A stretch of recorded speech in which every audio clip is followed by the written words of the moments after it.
Good morning, my name is Cecilia Princesa. My student number is 1523014. And today I will do my speech for my public speaking class midterm requirements.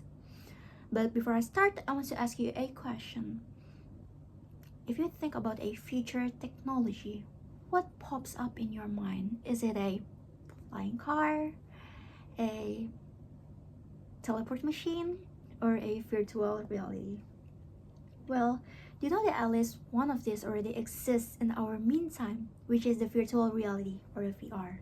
According to Hamatencha 2017, a VR refers to a computer-based 3D dimensional virtual environments that allows the users to interact. And what I'm saying by interact is not only interacting with the device, but also interacting with other users. Wow, isn't it interesting?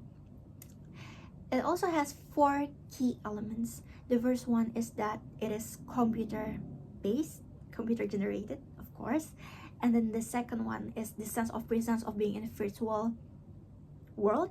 The third one that it responds in real time. And the fourth one that it creates a 360 degrees angles.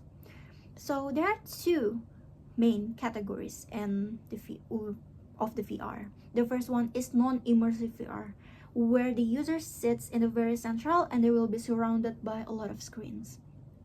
The second one is the immersive VR. The immersive VR lets the user use some kind of headset or HMD, and so the HMDs works for them to see their screen, and they will be place some kind of toggle in their movement point, like the angle, palm of hand. They can track their movements. Now, when I talk about VR, do you think it supports some sector in real life? Let's think about it. Education, economic, health, or entertainment?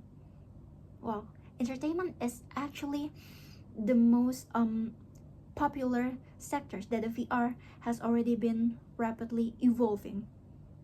I'll give it one shot. For example, do you know that one biggest entertainment company in Japan, which is called the Hololive Production, they actually have a lot of talents and idols that are using 2D and 3D characters. They're not only just streaming, but they can also perform a concert with a VR device. This is actually very amazing. Wow. And then, beside of talking about concert and live music, there's also gaming entertainment. I'll give it a name. For example, one game there is called a VR chat. This one is a game where it allows users to socializing and interacting with other people with a 3D characters that can be tracked using a VR device. This is really cool, right? And when I'm talking about socializing and interacting, this is what I want to answer: why VR will be the future of entertainment. I mean, it already is, but yeah. When I'm talking about interacting and socializing, it is actually supported by an expert, Schlotz 20 at Alia 2017, where she claims that the VR allows the users to interact, socializing, and creates a fun and new virtual experiences. And then the rapid evolving of the accessibility and the affordability. For years, actually, VR has been cheaper and people can actually buy the VR device online.